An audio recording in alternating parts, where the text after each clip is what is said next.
देखिए भई, अब मैंने ईएमआई देना बंद कर दिया बजाज ओवरड्राफ्ट सर्विस का और मैं डिफ़ॉल्टर हो चुका हूँ। मेरे पास जॉब नहीं है पिछले 3 महीने से। दिसंबर और जनवरी 2026 में मैं पे भी नहीं कर रहा हूँ। तो मैं आपको वही बंदा आपको सच बता सकता है जिसने ये चीज़ ली है और उसका यूज़ किया और अब डिफ़ॉल्टर भी हो गया है। पैसे भी नहीं दे पा रहा है। तो किस तरह की मुझे परेशानियाँ आ रही हैं या फिर मुझे किस तरह से धमकाया, डराया जा रहा है, क्या मेरे ऊपर लीगल एक्शन लिया जा रहा है और मैं इससे किस तरह निकलूँगा, ये सारी चीज़ें मैं आपको इस वीडियो में बताने वाला हूँ। देखिए, ये बात शुरू होती है 2024 में जब मैंने इसको लिया था, जो ओवरड्राफ्ट सर्विस है। मेरे ख्याल से अक्टूबर में लिया था मैंने 2024 में। मैंने 5 लाख की ओवरड्राफ्ट सर्विस ली थी क्योंकि मेरी सैलरी ठीक-ठाक थी, तो मुझे 5 लाख का मिल गया था और मुझे मिला था 14% पे, 14% इंटरेस्ट पे, ठीक है? तो इनके कई तरह के चार्जेज़ होते हैं। एक तो एएमसी चार्जेज़ होता है, जो एनुअल मेंटेनेंस चार्जेज़ होता है, जो अपने पैनल का ये चार्ज करते हैं आपको, ठीक है? दूसरा इनका इंटरेस्ट होता है पर महीने का, पर डे का। 1% चार्ज करते हैं ये, जो आपने लोन लिया है उसका, ठीक है? अभी क्या होता है कि जब आप इनसे लोन लेते हो तो इनकी बहुत सारी तरह की फॉर्मेलिटीज़ होती हैं। जैसे कि ऑनलाइन आपको ऑथेंटिकेट करते हैं, आधार कार्ड से वेरीफाई करते हैं, आपका एड्रेस भी चेक करते हैं एक बारी जाकर के। फिर आपको ये ओवरड्राफ्ट सर्विस दे देते हैं, ठीक है? ये तो रही एक बात, लेकिन जब मैंने लिया था उस टाइम पे मेरा सिविल स्कोर अच्छा था, तो मैंने सर्विस उनसे ले ली, ठीक है? मैंने 5 लाख का ओवरड्राफ्ट सर्विस टोटल लिया। मेरे अकाउंट में पैसा आ गया, सारा का सारा आपके अकाउंट में, बैंक अकाउंट में पैसा आएगा। उसके बाद अगर आपको ज़रूरत नहीं है, तो आप इसको वापस पे कर दो उस ऐप में। बजाज फिंसर्व का एक जो ऐप होता है वो बैंक अकाउंट से आपके लिंक हो जाएगा, तो आप वापस उस ऐप में इसको पे कर दो अगर आपको जरूरत नहीं है। तो उससे क्या होगा कि आपका पैसा या इंटरेस्ट लगना शुरू नहीं होगा क्योंकि आपने वापस उनको पे कर दिया। जब तक आपके उस बजाज फिंसर्व के ऐप में वो पैसा पड़ा रहेगा, आपको इंटरेस्ट बिल्कुल भी नहीं लगेगा, सिर्फ एएमसी चार्जेस लगेंगे। इसके अलावा एएमसी चार्जेस के अलावा प्रोसेसिंग फीस होती है जो 3% के आसपास होती है, जितना भी आप लोगे। सपोज आपने 5 लाख लिया तो आपको 5 थी 15,000 के आसपास आपकी प्रोसेसिंग फीस लग जाएगी, उसी टाइम पर कट जाएगी। उसके बाद क्या हुआ कि फिर मैंने धीरे-धीरे यूज़ करना उसको शुरू किया, ठीक है? जब भी मुझे ज़रूरत होती थी मैं निकाल लेता था जो इसका पैसा था और वापस पे कर देता था। देखिए डिफ़रेंस क्या होता है, बजाज ओवरड्राफ्ट सर्विस और जो पर्सनल लोन होता है उसमें डिफ़रेंस ये होता है कि जो ओवरड्राफ्ट सर्विस है उसमें आपको इंटरेस्ट तभी लगेगा जब आप पैसा उसका यूज़ करोगे।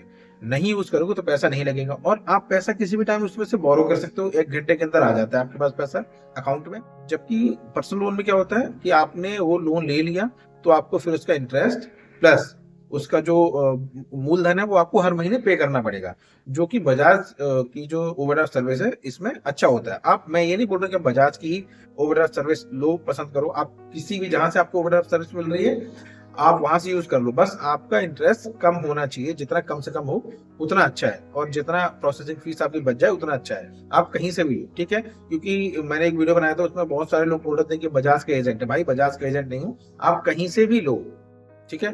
तो मुझे जब भी मौका मिलता था या फिर ज़रूरत पड़ती थी तो मैं निकाल लेता था, पे कर देता था। मुझे वो पैसा 4 लाख के आस-पास निकालना पड़ा और फिर मैंने उसको धीरे-धीरे उसकी मैं इंटरेस्ट पे करता जाता था क्योंकि उसमें जो मूलधन है वो तो आपको पे नहीं करना पड़ता, सिर्फ इंटरेस्ट पे करना पड़ता है। तो मैं उसका इंटरेस्ट पे करता जाता था।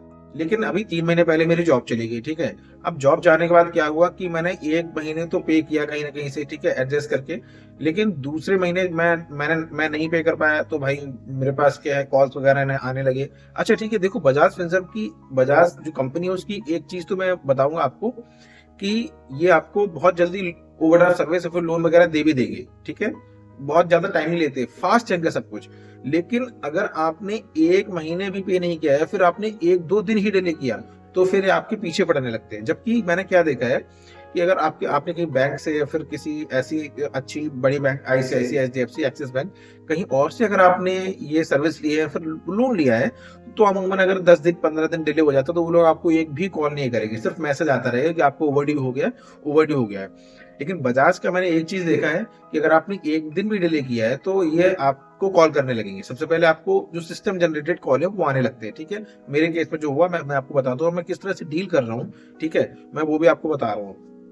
तो सबसे पहले जब मेरी 1-2 दिन डिफ़ॉल्ट हुआ, डिले हुआ, तो मेरे पास कॉल आने लगा सिस्टम जनरेटेड। दिन में 2-3 बारी, 4 बारी। अच्छा मैंने नोटिस किया 5 दिन तक तो ठीक था, 2-3 बारी कॉल आता था। लेकिन जैसे ही 5 दिन हुए, मेरे पास डायरेक्ट कॉल आने लगा कस्टमर सर्विस से, ठीक है? कस्टमर सर्विस से मेरे पास कॉल आने लगा, तो लगभग 5 दिन 7 दिन ऐसे कस्टमर सर्विस से कॉल आता रहा और 10 दिन बाद जो फील्ड का बंदा है, वो कॉल करने लगा कि सर ऐसा है कि आप ये ईएमआई पे करो, नहीं तो हम आपके घर आ जाएँगे और हम फिर आपसे घर में आकर के आपसे फिर पैसा लेके जाएँगे तो अच्छा नहीं लगेगा, ये है, वो है। उसके बाद देखिए जब कस्टमर सर्विस वाले कॉल करने लगे, जब 10 दिन हो गए, तो उसके बाद फिर मेरे पास फील्ड एजेंट का कॉल आने लगा, ठीक है, 11वें दिन से, कि भैया आप ये सर आप ये पे करो, नहीं तो हम फिर आपके घर आना पड़ेगा क्योंकि पैसा तो देना पड़ेगा। तो मैंने कहा पैसा तो देना पड़ेगा, थोड़ा-सा टाइम दो, ए 1 आध महीने का टाइम दो और 15-20 दिन का टाइम दो, मैं जॉब सर्च करूँ, जैसे ही मेरी जॉब लग जाएगी मैं पे कर दूँगा। ऐसी क्या बात हो गई? तो वो दिन में फिर वो भी 1-2 बारी कॉल करने लगा। अब देखिए 2-3 चीज़ें हो गई। एक तो आपको ऑटो जनरेटेड कॉल आ रहे हैं, दूसरा आपको कस्टमर सर्विस वाले कॉल कॉल कर रहे हैं 11वें दिन से, और एजेंट वाला भी कॉल कर रहा है, ठीक है? अभी मेरे पास जॉब नहीं तो मैं पे कैसे करूँ? भाई सबके पास फंड नहीं रहता है, मेरे पास कुछ खर्चे थे, घर बनवाया, कुछ ऐसा काम किया तो उसमें खर्च हो गया सारा पैसा, ठीक है? अभी अगर ये मेरे को कॉल कर रहे हैं कि भैया पैसे दो, तो मैंने कहा भाई पैसे तो अभी नहीं है मेरे पास। गुस्सा आने लगता है यार जब आपको कोई बार-बार कॉल करेगा। आपने अपनी सिचुएशन बता दी, मैंने मेल भी ड्राफ्ट करके भेज दी बजाज फिनसर्व को। देखिए सबसे पहले आपको एक काम ज़रूर करना है, जब भी आपको लगे कि आप डिफ़ॉल्ट होने वाले हो, आप पैसा नहीं दे पा रहे हो, तो आप एक मेल पहले शूट कर दो बजाज फिनसर्व को, या फिर जिसका भी आपने मेल जो है लोन डिफ़ॉल्ट किया है, कि सर ये सिचुएशन है, ये मेरा अकाउंट नंबर है और मैं अब लोन नहीं दे पाऊँगा, ठीक है? तो ये सारी चीज़ें आपको पहले से कर देनी है, और मैंने भी उनको मेल कर दिया था, लेकिन ये जो फील्ड एजेंट थे, ये मुझे बार-बार कॉल कर रहे थे। तो मैंने फिर उनको खरी-खोटी सुनानी शुरू करी। जब तक मैं उनसे कुछ नहीं बोल रहा था, सर-सर करके बात कर रहा था कि भाई दे दूँगा, अभी थोड़ा-सा टाइम दो, तब तक वो मेरे को यू नो फ़ोर्स कर रहे थे एक तरह से, ठीक है? कि भाई आपको देना पड़ेगा, नहीं तो हम ये कर देंगे, आपके घर आ जाएँगे, हम वहाँ पर चिकम-चिल्ली करेंगे, ये वो। फिर मैंने एक दिन मेरे को गुस्सा आया, मैंने उसको ढंग से समझाया। मैंने कहा भाई ऐसा है कि अगर हिम्मत है तो आके दिखाओ, पैसा लेके जाओ। मैं यहीं पर बैठा हूँ घर में, ठीक है? और आना तो 2-4 बंदे और लेके आना, क्योंकि पैसा मैं पूरे के पूरा दूँगा, एक साथ तो सँभाल के लेके नहीं जा पाओगे। तो वो समझ गए कि भाई अब ये टेढ़ा हो रहा है बंदा। तो उसने फिर थोड़ा-सा अपने आप को टोन उसने डाउन करी, फिर ठीक से बात करने लगा। मैंने कहा यार सिचुएशन ऐसी है, जॉब नहीं है, पैसे कहाँ से दे पाऊँ? क्योंकि मेरे को जॉब से निकाल दिया गया। मेरी जो कंपनी थी उसमें से ऑर्गनाइज़ेशन से 42 बंदे फायर किए गए, तो उसमें मेरा भी एक नाम था। तो अब ऐसा नहीं है कि मैं अपना जो थोड़ा बहुत इमरजेंसी फंड है वो आपको उठा कर के दे दूँगा, ऐसा तो नहीं है। अपने पास इमरजेंसी फंड तो रखूँगा ना, फैमिली है, मैं खुद हूँ, बच्चे हैं, बीवी है, सब लोग हैं। तो भाई मैंने उनको समझाया, वो एक दिन समझ गया, फिर वो दोबारा से दूसरे दिन से वही वो काम करने लगा। फिर उन्होंने चार्जेज़ लगाना शुरू किए। कौन-कौन से चार्जेज़? एक तो अकाउंट मेंटेनेंस चार्जेज़ मेरा 1 साल हो गया था, तो उसका उन्होंने लगाया। उसके बाद वो पर डे का इंटरेस्ट कैलकुलेट करने लगे, ठीक है? 1 महीना हुआ, ठीक है? तो उन्होंने जाकर के जो ई ईएमआई में जो उन्होंने पैसा ऐड कर दिया, वो उन्होंने 11,000 और ऐड कर दिए ईएमआई के ऊपर। जब दूसरे महीने की अब ड्यू डेट आने लगी, या बिल जब जनरेट होने लगा, तो फिर मेरे पास और कॉल आने लगे। फिर तो भाई इतने कॉल आने लगे कि पूछो मत।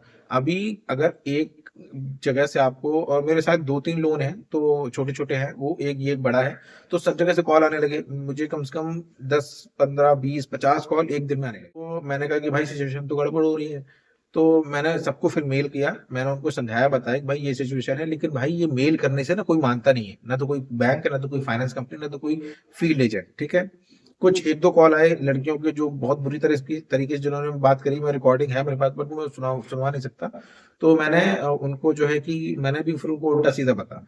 तो ये सारी सिचुएशन है। अभी क्या है, लीगल एक्शन वो ले रहे हैं। तो लीगल एक्शन क्या वो ले सकते हैं? वो नोटिस भेजेंगे पहले तो अपने एडवोकेट, तो अभी वो लीगल नोटिस पहले तो भेज रहे हैं। वो पहले तो मेल पे ही लीगल नोटिस भेजते हैं, और देखिए वो खुद के एडवोकेट के नोटिस भेजते हैं। जैसे कोई कंपनी है बजाज फाइनेंस, तो उनके खुद के एडवोकेट होते हैं, वो अपने लीगल नोटिस भेजते रहते हैं। तो इससे आपको डरने की कोई भी जरूरत नहीं है, ठीक है? जितना मैंने अपने एडवोकेट से बात करी है, एक जान परिचय के, उनसे मैंने बात करी, तो उन्होंने बोला कि जो ये लीगल लीगल नोटिस जो कंपनी के एडवोकेट से आते हैं, उससे कोई डरने की बात नहीं है। एक कंपनी, एक जो गवर्नमेंट वेबसाइट है एनईएसएल, एनईएसएल करके एक सरकारी कंपनी है, एक सरकारी संस्था है, उसकी तरफ से आपको मेल आएगा कि भाई आपका ये बोरोवर जिससे आपने ये लोन लिया है, उन्होंने हमारे पास ये अर्जी दी है कि आप इनका लोन नहीं दे रहे हो, तो आपकी क्या सिचुएशन है, या फिर आप क्यों लोन नहीं दे रहे हो, या फिर जो इन्होंने हमें बताया है क्या वो सही है या फिर नहीं है। तो आपको एनईएसएल में लॉगिन करके वो चीज को अपडेट करना पड़ेगा। अगर आप नहीं अपडेट करोगे तो विद इन 3 रिमाइंडर आते हैं, और उसके 7 दिन बाद वो खुद से मान जाते हैं कि भाई जो शिकायत करेगी इसके खिलाफ वो सही है। अगर आप लॉगिन करके खुद से उसको यस नहीं करोगे तो, ठीक है? तो उसका भी कोई इंपॉर्टेंस है नहीं। इंपॉर्टेंस कब होता है? जब आप कोर्ट से नोटिस आता है, ठीक है? वो इंपॉर्टेंट होता है। आपको कॉल्स आएंगे, अगर आपकी ऐसी सिचुएशन है कि आपने घर में नहीं बताया है, आपको लगता है कि अगल बगल वाले क्या कहेंगे, ये हो हल्ला मचाएंगे, तो अगर आप रेंट में रहते हो तो तब तो आप चेंज कर ही दोगे घर। अगर आपका परमानेंट एड्रेस है तो भाई डरना नहीं है। 2-3 बंदों को इकट्ठा करो, अपने दोस्तों यारों को, और जब वो आए ना तो उसको ढंग से उसको सबक सबक सिखा दो। मारना कूटना नहीं है, बट उसको ढंग से डराओ कि आप घर में नहीं आ सकते, ठीक है? उनके आप ऑफिशियल डॉक्यूमेंट मांगोगे, कोई कुछ नहीं दे पाता, दोबारा आपके घर नहीं आएगा, आपको कॉल करते रहेंगे, कॉल करेंगे, क्योंकि आपकी सिचुएशन ऐसी है, आप पेमेंट नहीं कर सकते हो, तो आप उसमें कोई क्राइम नहीं है पेमेंट नहीं करना, ना तो आपकी कोई एफआईआर होगी, ना तो आपको कोई पुलिस वाला आएगा। अगर कोई ऐसा बोलता है कि मैं पुलिस से बोल रहा हूँ, एफआईआर हो चुकी है, तो 100% झूठ बोल रहा है। आपको क्या डरना नहीं है, ठीक है? चाहे कोई पुलिस वाला बोले बोले, अगर पुलिस वाले हो तो घर पे आओ, मैं देखता हूँ कौन से पुलिस वाले हो, वो आएगा ही नहीं, कॉल पे आपको झूठ बोलेगा, ठीक है? तो अभी आपको करना क्या है, आपको डरने घबराने की जरूरत नहीं है। देखिए, ये कोई क्राइम नहीं है, कोई क्राइम नहीं है कि आप किसी के पैसे नहीं वापस कर पा रहे, किसी बैंक के, एनबीएफसी के। ये एक सिविल मामला है, तो इसको सिविल कोर्ट में ये जाएगा मामला। तो बैंक और एनबीएफसी वालों के पास एक राइट है कि वो सिविल कोर्ट में जा सकते हैं आपके खिलाफ, ठीक है? तो सिविल कोर्ट आपको नोटिस देगा, नॉर्मल नोटिस, तो आप उसमें सिविल कोर्ट में आपको पेश होना पड़ेगा, आपको बताना पड़ेगा कि भाई मेरी ये सिचुएशन है, मैं पैसे नहीं दे पा रहा। तो सिविल कोर्ट जब आप जाओगे तो वहां पर आपको फांसी नहीं होगी, आपको जेल में नहीं डाल देंगे। वो सिविल कोर्ट में किसी को आज तक जेल हुई ही नहीं है।